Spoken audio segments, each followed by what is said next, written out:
Hello and welcome to the latest Insider interview. Our guest today is Romain Miginiac, Head of Fund Research and a manager on the GAM Star Credit Opportunities Fund. Romain, thank you very much for coming into the studio. Thanks very much for inviting me. Can you tell me how you manage your portfolio of bonds? Are you very active investors? Are you trading? Or are you holding bonds until they mature and picking up the income?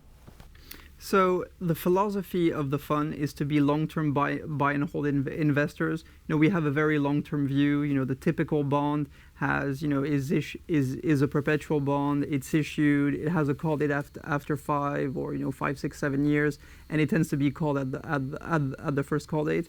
And we really want to find these issuers where we can buy the bond, find the bonds that we like, collect the very high income, and then just ride it out until the bond gets redeemed. It doesn't mean that we're not tactical in the way that we allocate the fund.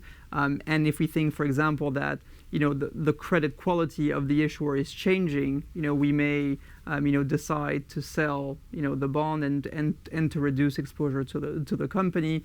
If we think that a bond, the price has increased too much and therefore the yield has become less attractive and there's less value, we're also happy to reduce the position and to buy a new bond that offers more attractive risk return. But in general, what we seek to do is find very high quality issuers where we're happy to be invested throughout the cycle, find which bonds we think are the most attractive, and then just collect the income. And in the end, it's the income that drives. When you're getting a 10% yield, we're happy to hold that for a long time. Can you give some examples of recent investments you've made then? Perhaps a bond that you've bought and then sold, and one that you've held to maturity. So, it's specific examples is always a bit tricky, but I think in what we've been focused on recently, is either bonds that new issues that have been coming to the market. We've seen some extremely attractive new deals. For example, Barclays came to the market this week with a subordinated bond. It has a maturity in 10 years, but it can be redeemed at par after 5 years. It came at a coupon of 8.4% in sterling. The bond's investment grade rated, so you're actually buying an investment grade rated bond at an 8.4% coupon and yield, which we think for an issuer like Barclays is just a great opportunity. And this is just the kind of areas and opportunities that we've been focusing on. The other area where we've liked to add in terms of the portfolio is some of the bonds that have been beaten up in terms of price.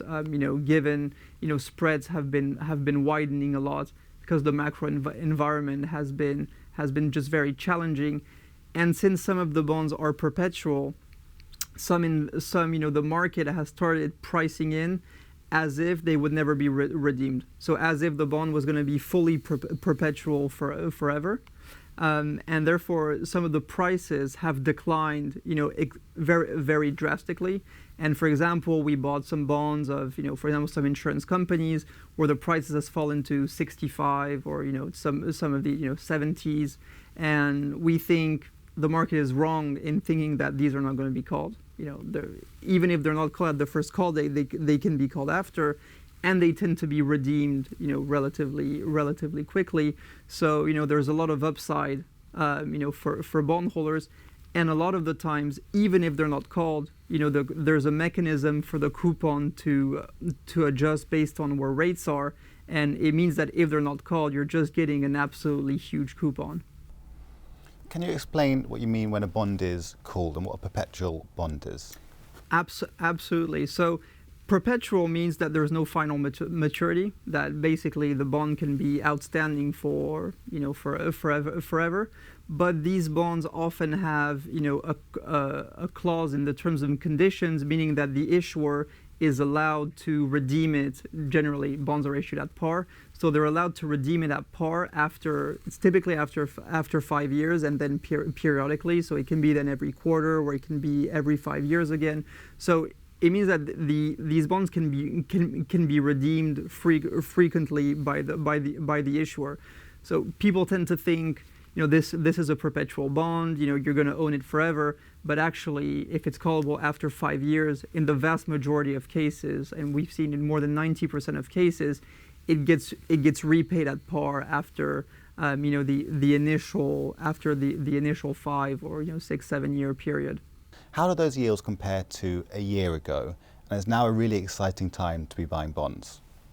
Yeah, so I mean, it is definitely a very exciting time to be buying bonds. With interest rates having increased quite a lot, credit spreads also. So credit spreads is what we're getting compensated as, to take the risk of the issuer. So the extra yield that we're getting, above the UK government bond yield. And for example, on a part of the subordinated debt called additional tier 1, so this is perpetual bonds from the banking sector. We used to be paid 300 basis points, so 3% above gilts, and now we're getting paid close to 6.5% above gilts. So we're getting paid, we're compensated more than twice for the risk that we're taking, but actually the sector is stronger now than it was a year ago. So we're getting paid just much more from the risk we're taking, and yields have obviously gone up because rates have gone up. So compared to before, where we were maybe getting 4 or 5%, now we're getting 10%, and more in some cases. So it's really a time when you're getting equity. I think we can call it equity-like returns, but to be invested in fixed income and part of the market with very remote default risk. Rising interest rates is bad for bond prices. Your portfolio is down about 16% this year. So can you explain why that's happened and whether there's lots of duration risk or interest rate risk in the portfolio? Absolutely. So, the fund's down 16% since the beginning of the year, which is obviously, as us managing the fund, not a good outcome and not what we like to see. On the other hand, I think it's to be contrasted, for example, with UK government bonds, I think being down more than 20%. UK investment grade credit also being down a bit more than 20%. So in relative terms, actually, for an asset class and for a market that's supposed to be more volatile, it's been less volatile than some of the safer areas in the bond market. And one of the main drivers is that sensitivity to rates of the strategy has historically been quite low. So the duration of the fund, which is the theoretical sensitivity to a change in rates, is around 5, which seems, but actually in practice, the sensitivity to rates is extremely low. So the correlation of the fund to moves in interest rates is much lower than that, and that's because a lot of bonds are perpetual. When they're not called, the coupon is reset to the government bond yield plus a certain margin. So for example, we have a bond from HSBC, has a first call date in 2026, and if HSBC doesn't call it, the coupon would be the 5-year rate plus 4.3%. So meaning in the current environment, you would have a coupon of more than 8%. So at a time when people are thinking these are never going to be called, rising rates is actually not bad, because if it doesn't get called, your income your future income goes higher. So, and also the fact that we're getting very high yields, it mitigates some of that price volatility because of rates, because your buffer, your coupon buffer to absorb the price volatility is much higher. So the impact for us has been the impact of widening spread, because the macro picture has deteriorated and market conditions have been more challenging, but rates have actually had a much more limited impact than on other areas like gilts or investment grade corporates. The other big risk to a bond portfolio is default risk. So have you seen a rise in defaults in your sector, or are you worried about the creditworthiness of the bonds that you own? Absolutely. So this is the great thing about being invested in subordinated debt, is that we focus on investment grade issuers. So we focus on issuers where the default risk is inherently extremely low. So we're talking about issuers that were profitable for a very long time, and we only invest in those where we're comfortable and when we're confident and have a conviction that they're going to remain extremely solid no matter what the macro scenario is. In the banking sector, we look at what's the potential outcome, in case we have a very deep recession, in case we have a financial crisis style scenario, and we're still very comfortable that none of the issuers would have issues from a credit perspective. So we really, for us, the bias is on quality and having extremely low default risk. There are a lot of things to worry about in the economy at the moment. You have inflation near double digits, you have slowing growth. So why are you so confident that actually the credit you own will keep paying you back? And is there a chance that we have a real economic crisis and actually default risk does shoot up?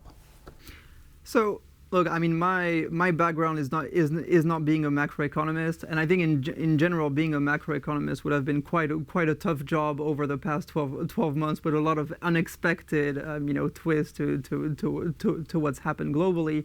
What we focus on, as we're very bottom up driven. We focus on selecting specific issuers, is making sure that the ability of issuers to pay coupons and to pay the money back is intact no matter what happens with the macro cycle. So that's focusing on doing in-depth research, understanding the sectors we invest in, the companies, stress testing, the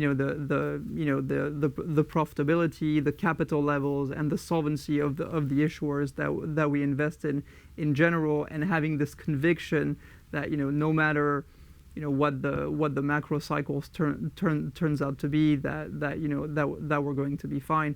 And to illustrate that maybe with an example, I talked about HSBC before. And on some of the perpetual bonds, if the amount of capital that HSBC has falls below a certain level, then they're not allowed to pay coupons on some of the subordinated bonds anymore. And if it falls further, then the bonds get either converted into equity or written down to zero. And for HSBC, for example, the amount of excess capital that they have, so capital above the minimum that the regulator asked them, they have about 25 billion of excess capital. So this is the amount you need to wipe out, the amount of losses that they need to have for us to start being in trouble. And on top of that, they're expected to make, I think, a bit more than 30 billion in profits before provisions on loans and before taxes. So you need to wipe out, the macro scenario needs to wipe out 30 billion of profits and then a 20 to 25 billion of excess capital. And just to put things into context, during COVID, HSBC took 9 billion of provisions for the bad macro outlook. So you would need something in the tune of more than 5 times worse than what we saw during COVID for us to start being in trouble. Finally, the question we ask all of our guests: do you personally invest in the fund? So yeah, I personally am invested in the strategy. Yeah. Romain, thank you very much for coming into the studio. Thanks very much.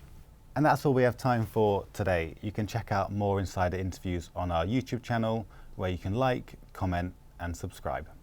See you next time.